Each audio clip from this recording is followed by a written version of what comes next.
Welcome to the Mac Reality Check for July 9th. We're sitting here. Oh, I'm just so happy. Doug Stevens, best-selling author, business futurist, Fortune 100 business advisor, and author of this new amazing book, The Future of Competitive Advantage, a business plan to save your customers, your company, and democracy. Pretty ambitious title, Doug. Let's I would just say welcome to the Mac. Everybody knows us. Doug, give us a little bit of background on where you're coming from and what led you up to writing this particular book. Yeah, sure thing. My business is called Retail Profit. I've spent about the last 35 years of my life either involved directly in or adjacent to the retail and consumer goods industry. For the last 20 years of that, I've been working for myself as a consultant.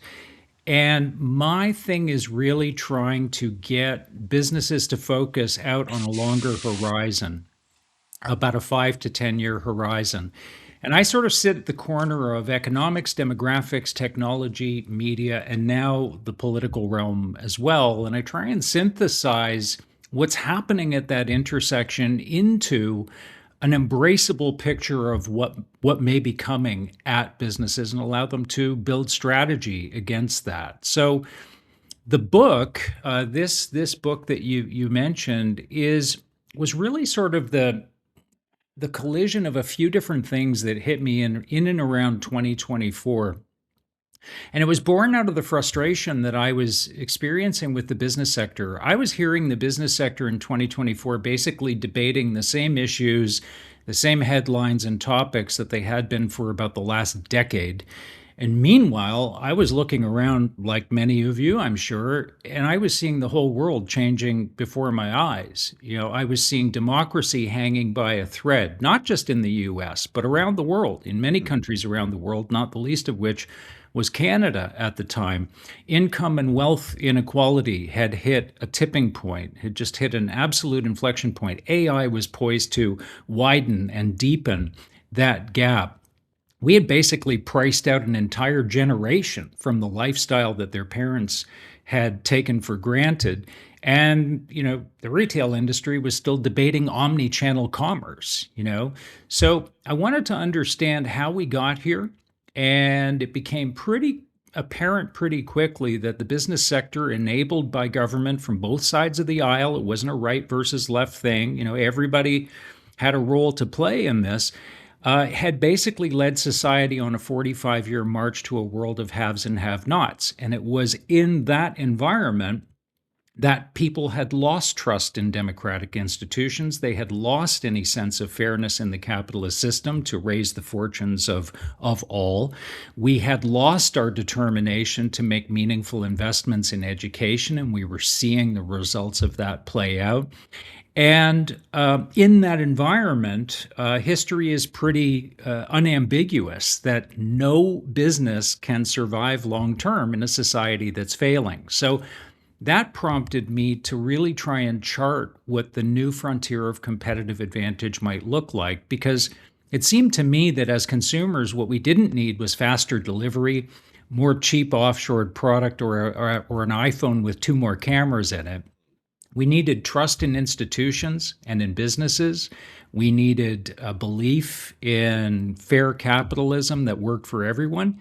And we needed corporations that were making meaningful investments in education. And what I discovered along the way is that those three things, trust, fairness, and intelligence, also comprise incredibly powerful competitive advantages.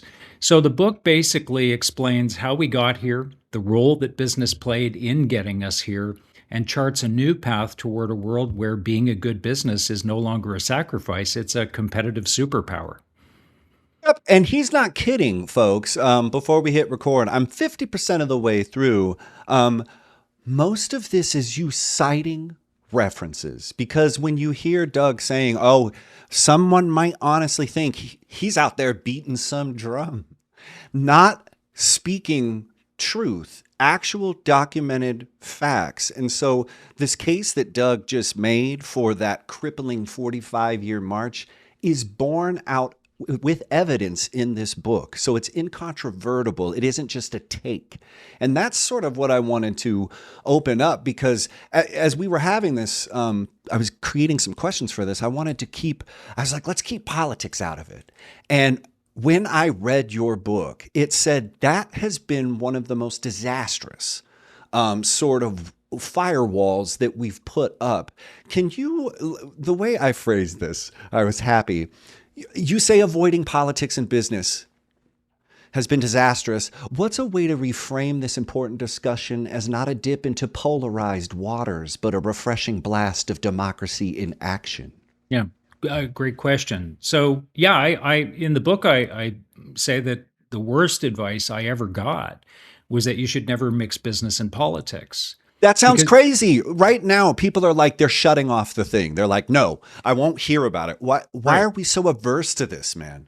Right, because I think that we've looked at it the wrong way. I mean, we have to first of all appreciate the fact that these two things are inextricably intertwined, right? The decisions that are happening in Washington or in Ottawa or in London every day at the political level are directly influencing the lives of business people and the strategies of businesses.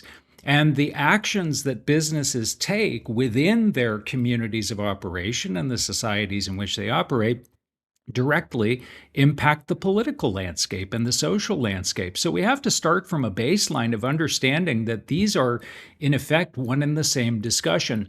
The question isn't, should we ever talk about business and politics? I think the question is, when and how should we engage in these discussions? On what basis should we be engaging in these political discussions? And do we have a legitimate reason? And most importantly, are we speaking from a place of truth, of verifiable, objective, agreed upon truth? Or are we simply, pushing an Posturing. ideology? Doug, I have one of the things we've debated as a group over and over again is what is the truth? What Yeah. is the truth? Do you know? Well, I talk about Doug, that in the book you're on the because mic. we're living in a post-truth world, aren't we? And I mean, part of that is, and again, as I say in the book, part of it is that we have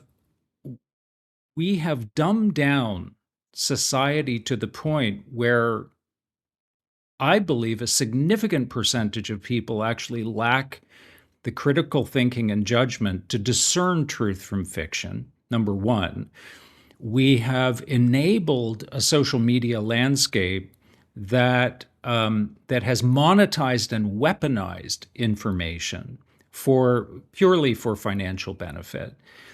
And my version of the truth is simply this: it is what comports with reality, right?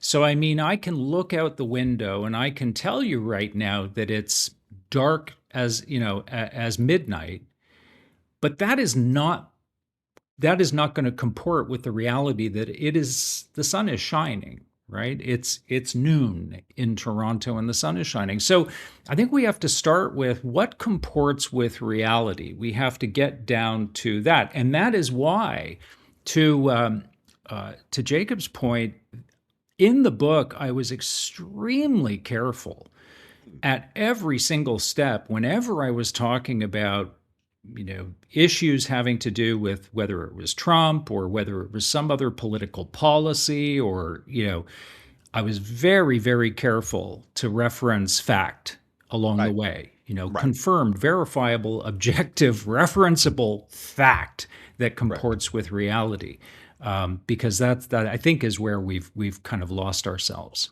Well, and I think that one of the interesting parts of this book is you mention the democracy that we had has afforded me the ability to say these things and to cite these references because in a way this isn't just a business book, it's a piece of investigative journalism that all of his takes of what he just said, these platforms do this, it's proven. There's observable reality. Lawsuits. I mean, just this morning, $1.7 trillion in damages is being claimed for Meta in 2,700 different lawsuits.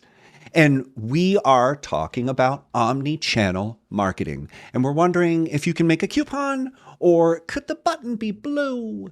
And it's tough. Then you say there's a way in which we have these small p political, big P political conversations.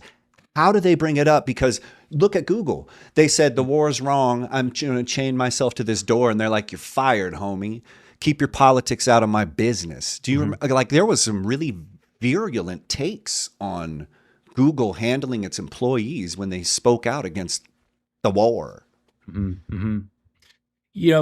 I use the example in the book in terms of when is it fair for a corporation to weigh in on political issues, and I use the example, a sort of split screen example of, on the one hand, you had the issue involving Bud Light, who engaged in their campaign with Dylan Mulvaney that was aimed at support of trans rights. And of course, there was an immediate backlash from the right wing of the political sphere. And what Anheuser-Busch did at that point was they retreated.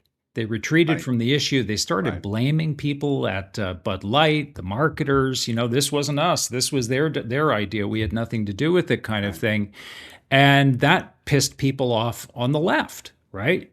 So at 1 minute this is a deeply entrenched value, and the next you're running away from it. What the hell? So they lost everybody in that discussion. And part of it was because they really didn't have a deeply held, anchored, legitimate reason for bringing it up in the first place. Core values. Oh, Core values. wow. Right. Or There was no attachment to core values. Now contrast that against what happened in 2017 when the Trump administration tried to sequester a significant portion of the Bears Ears National Monument in Utah. And almost immediately, Patagonia jumped on that. And they changed their website within an hour of the declaration that they were going to reclaim these lands and they were going to give it to uranium mining and tourism. Patagonia, within an hour, had on their website, the president just stole your land. And within 24 hours, they had launched a lawsuit against the Trump administration. Why? A, because environmental protection and public lands, that is a core value of the organization. And number two, they were defending the law because the president isn't allowed to just simply declare that public lands are now being taken back for private use. That is an act of Congress. And that's precisely what Patagonia was arguing. So you have these two issues where two brands moved into the political discussion. One had really no legitimate footing in that discussion at all and suffered the consequences. And Patagonia was on very solid footing. And I think it would have enhanced their brand, So Can I just rest my ask a case. question? Well, yes, and here, court adjourned. No, we're still in session. You just said something legitimate footing. And I was like, oh shit. Because I'm like, okay. So you're talking about the Dylan Mulvaney thing. You're talking about Patagonia. You're talking about Costco hot dogs. You're talking about Walmart being like, nah, we're selling everything. Just kidding. Then I'm in my company Slack. And I say, isn't that wrong? Isn't that right? What do you think of this? The only way that maybe politics needs to be brought up is legitimate footing. Is that maybe the question that I'm getting at? Because if we do have to have political conversations and somebody's, raiding Columbia University and shutting down Harvard and cutting off the brain drain and killing science and man, pick whatever you want, stealing my social security numbers, we don't know, brokering my data, I'm mad. Well, are you just rambling? Because now, I mean, this is one of the things about the Marketing Accountability Council is like, well, Doug's rambling, y'all. I'm rambling. I'm rambling again. He thinks it's wrong that the park is going to get taken, and you're like, well, fuck, I won't say shit. Like, fuck. No, you should say something and then you get the deny, attack, reverse victim, and offender, the Oh, DARVO. So how, so that's that's the question. Like maybe like just around the water cooler at work, maybe somebody wants to say something and they don't. We don't. We don't Mhm. say anything. Why are Yeah. we Well, what that's so and I watched a Netflix documentary last night about this Predator of Seville. The guy was a tour guide that took American students, women, on tours of Morocco, and light fare for the yeah, night? Okay, they keep going. trusted him, and then he would put date rape drugs into But Jay, his. where's this going? Where is it going? It was only one woman who spoke out on the issue that caused hundreds, even thousands of women to band together, and they created a movement, and they took action. But what I'm basically saying is that this guy kept on abusing women, vulnerable women. They were like, "Did I do something wrong?" No, you didn't. No man is walking by this thing at the time, Right, right? right, and No man. yeah, So and no, so I it was one woman, and I thought when I was watching that, I thought we are like that person where we're not. maybe, but maybe. I think we're sitting on our hands a bunch. We have a lot to say. Doug, help us free our hearts.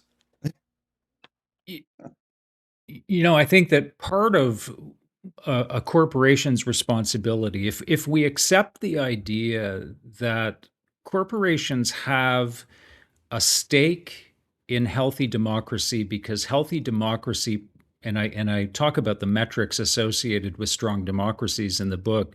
They promote economic prosperity, they promote innovation, they promote educated societies, civil societies, stability, foreign investment. I mean, I could go on. So it's very arguable and defensible to say that every corporation that wishes to succeed has a vested stake in protecting democracy. That doesn't just happen at the corporate level, at the executive level. That doesn't just happen when a Patagonia decides that it's time to act, on the Bears Ears Monument or anything else. It happens through the entire organization, and there is a responsibility on the part of organizations to encourage healthy, responsible political information, education, and dialogue within the corporation. And that starts, of course, with issues that are really cornerstone to what the business is all about. And in the case of Patagonia, of course, it's the environment. So they have a responsibility to make sure that everyone within the organization understands what is happening at a political level that affects this core organizational value, and hence the lives of our customer, of our tribe. And so So everyone who is a patron of Patagonia can trust that the products that they buy align with that mission, the service that they receive, the employees are taken care of in a positive way.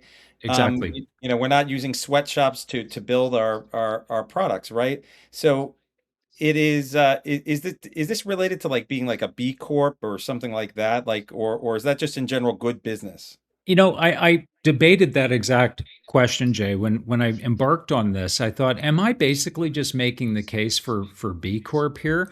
But it really goes beyond that. Yeah, I'm not taking anything away from B Corp status. It's fantastic. But I think what we're talking about goes much deeper, and it really goes to what you just mentioned, and that is that it becomes something that runs through the entire organization.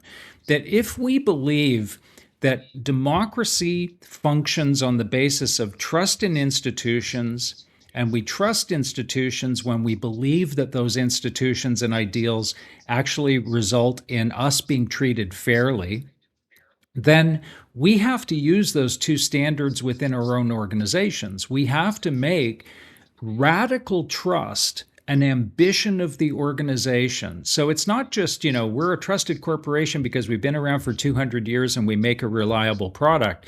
It's that every single decision that is made within the corporation is measured against, will this add or subtract trust on the part of our consumer, our communities of operation, our employees? Will they trust us more or less because of the decision that we're taking? And then using fairness as an operating system. again, measuring every decision by whether or not this is fair. I'll give you an example of a decision that was made, or maybe a series of decisions that was made recently by a corporation, and you tell me if you think this is fair. So Starbucks have been having some issues, right? Now, Starbucks was at one point not long ago kind of the progressive darling of the fast food industry, right? I mean, they had, all kinds of great benefit programs and wage I worked at programs. Starbucks. There you go, right? And look where you are today. Um, so they've been having some problems recently. So what did they do? They brought in Brian Nickel from Chipotle. Brian Nickel is being paid, as I speak, Brian Nickel's compensation package is roughly 6,666 times the average Starbucks employee. The average CEO in America makes something on the average of about 300 times what their average worker does. Brian Nickel makes 6,000 times what the average worker does. One of his first moves when he got into the office was he implemented a program that would make it easier for consumers to find ways to tip their barista, right? Not that the corporation was going to pay fair wages, because Starbucks is still one of the low wage 100 companies in America. So it wasn't about we're going to find ways to pay these people a living wage. It was that we're going to find more ways for consumers to subsidize us.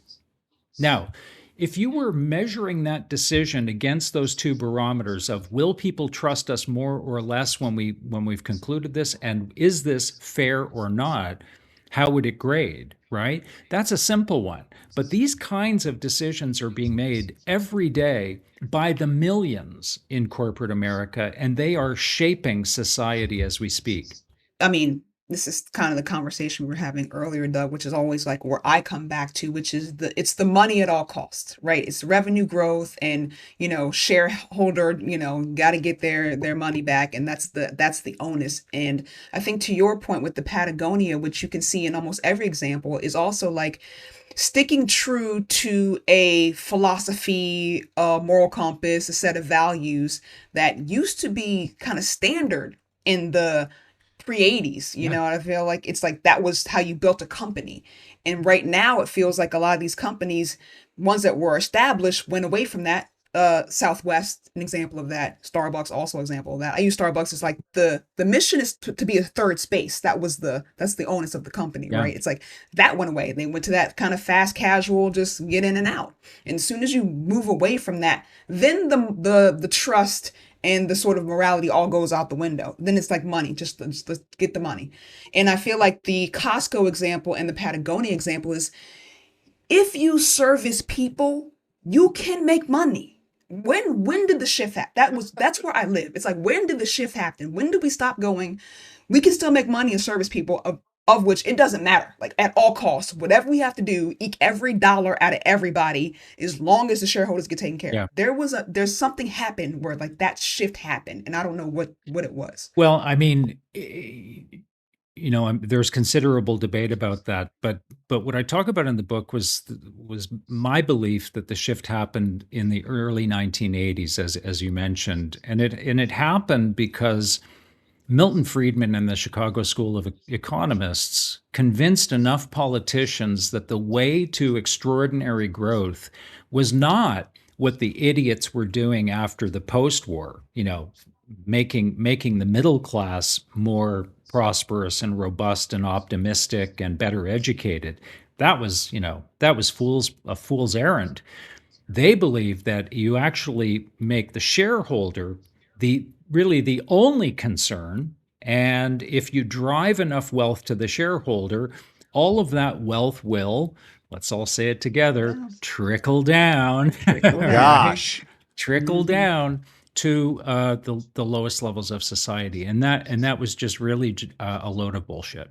Well, But enough politicians believed it. Believe it now. To this day. And that's where many of those same people are coming from a world where it worked.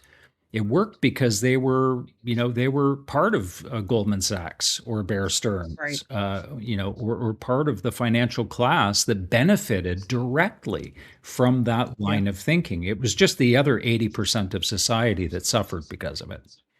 Yeah, one of the things I noticed when I was reading the book is that you mentioned that there was this huge boost post-war, and I was like, "That's the baby boom." And you're like, "The '50s to the '70s in advertising, that's the golden age. Right. That's when we were like coming up with the Beetle Lemon thing, and Doyle Bernbach, Ogilvy, mwah, mwah, and you're like, oh, ads, like they were so good. But the only thing that made them good is there was a shit ton of people to buy a shit ton of shit. And they were like, we got to sell a ton of shit. And then they were like, boom. And so now you're in 2026. There ain't a shit lot of people. They don't want to buy a bunch of shit. Right. They don't have shit to care about your shit. And that's where our last conversation was, we make transactions on the transactions now. Right. We make a little middleman money. We put a toll bridge here. We put a toll bridge there. I'm going to hide under the bridge over here and give you an invisible toll. And there's a whole bunch of like secret forces that you're like, man, but that Chicago school. I read a J.K. Galbraith book, The Affluent Society, and he was talking about how Milton Friedman himself took an eraser and scribbled out a part of Adam Smith's invisible hand doctrine because the man was concerned. He wasn't saying that the invisible hand was this awesome laissez-faire mechanism. He was saying that it actually, where did I write? He wasn't warning about government intervention in the market. He was warning about government capture. And Right. Moni was just like, they still believe it. No, it's a very deep brainwashing, but you can't call it that because you're being bad and you're not thinking financially. Right. And you're like, I'm cool. I'm cool. You're right. ROI, I'm sorry. I should have said that. I'm so Yeah. bad. Why wasn't I thinking financially?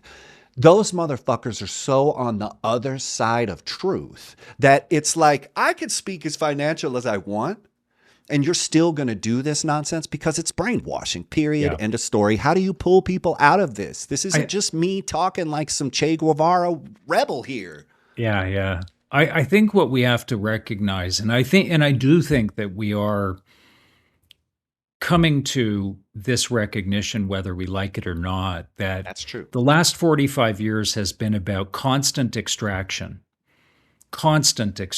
extraction from the environment, extraction from the capitalist system, extraction from the lives of workers, even extraction from our own gross domestic product in terms of offshoring of production and manufacturing.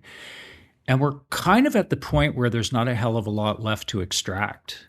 And I think part of the fervor around AI right now is that I do think that there are some folks, in the 10 to 20% of the highest income earners and wealth holders that see AI as being possibly a way to keep that extraction music playing so they can keep making money from it. Oh, Um, but really and truly, we are at a point where we have to breathe some life back into these systems. We're kind of at a pitchfork and torches moment in terms of our distrust of political institutions, and capitalism is kind of dying its last breath. So we are at the point where I think we have to reckon with these things now, whether we like it or not. but Jess, I wanted to open up to you because I mean, you talk a lot about cycles. You talk a lot about the intermediary structures in between pop culture, advertising, politics. Um, what what's your question here for Doug? I mean, because this is so wonderful and eloquent, but it also, what's your take? None. You're Yes. just so happy, No, no, right? no. I'm just I'm just pausing to uh show my allegiance. Like I just really feel aligned with what you're saying. I really believe that the extraction machine, like from destruction, has to come some sort of creation. I think that we are creating this vacuum where we are just derivating on some original source material, physical, intellectual, uh, faith based, whatever it is, and we are trying to um, take without putting back in. And I think we're at a point where either that vacuum, that nothingness is going to, you know, leave space for something new, or we're, I don't know, implode and then, you know, the big bang or something. I just think that my question is, so I believe in incentives driving change, right? So when the incentives align, um, even in a capitalistic society, right? Like then truth or good can be incorporated uh, into the money machine, right? And so what does that look like? I know that for example, in the like textile apparel industry, there was this Higgs index that was supposed to really in increase the transparency in practices and fairness, and that has turned out to be kind of a sham, right? Like a greenwashing Mm. experiment.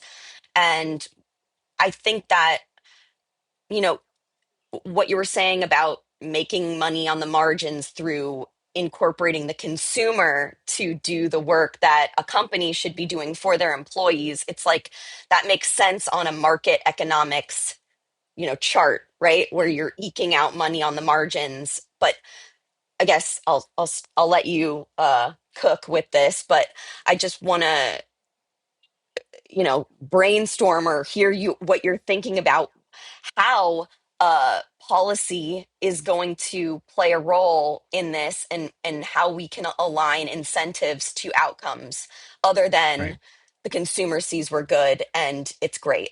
I think that question kind of gets at the heart of it, because when I sat down to do this, one of the first things that I recognized was that if this book becomes a moral soapbox, it's going to fail spectacularly.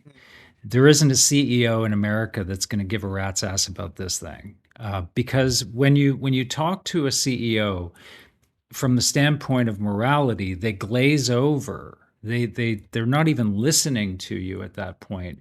And I'm not blaming them, because they have been programmed into a system that has said you must do whatever you need to do to make the number, right? That is the directive. So I realized pretty quickly that this could not be a moral case. This had to be a business case, and it had to be legitimate, and it had to be defensible. And so I really tried to dig in and understand, do these things, do trust and fairness and intelligence have a meaningful, tangible ROI? And I discovered that they do, and it can be proven.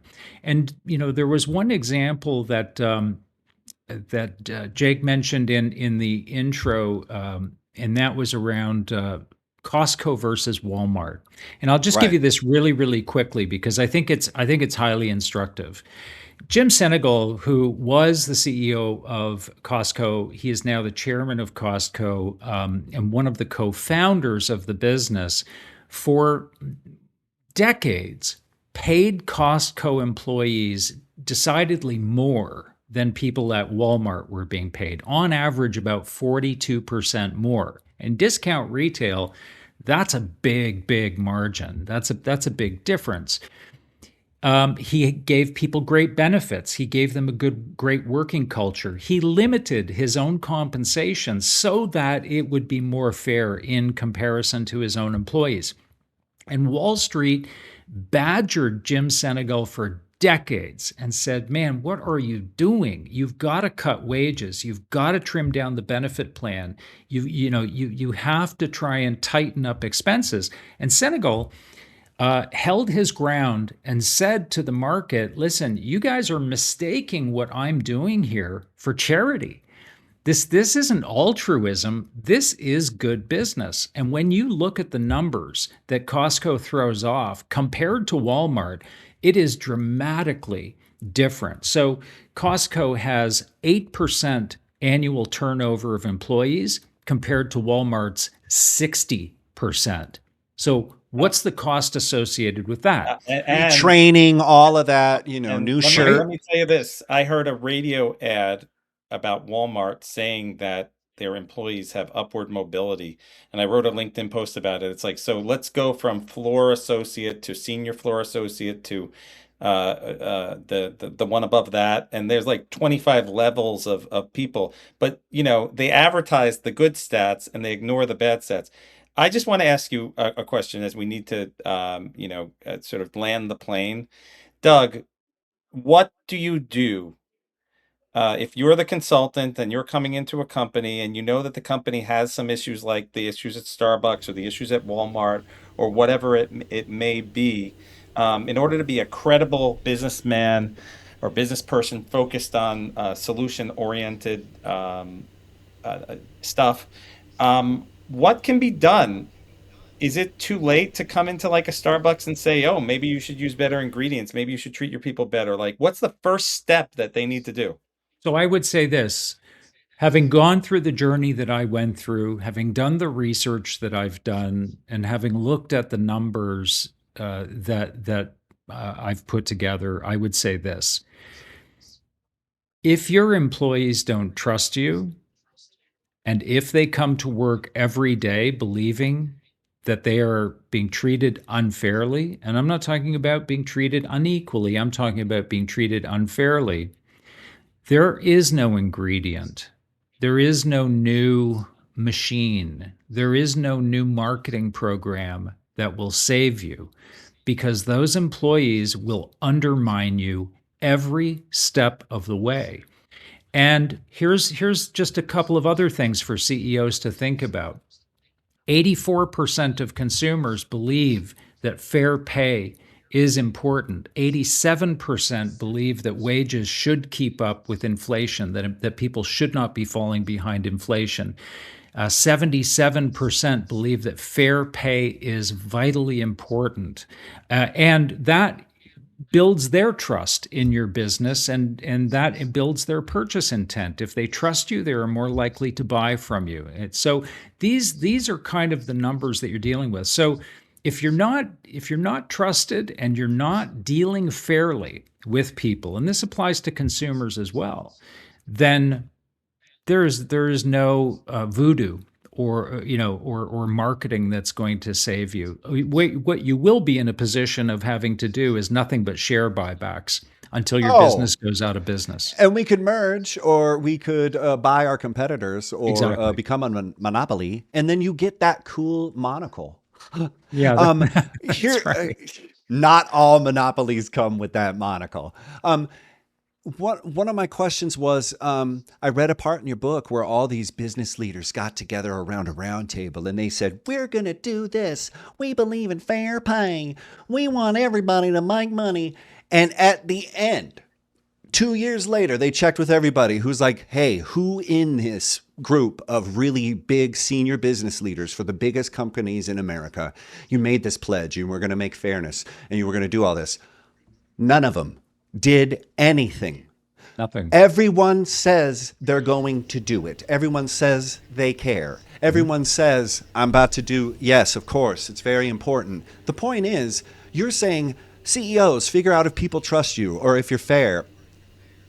Well, are we going to tell these motherfuckers the truth?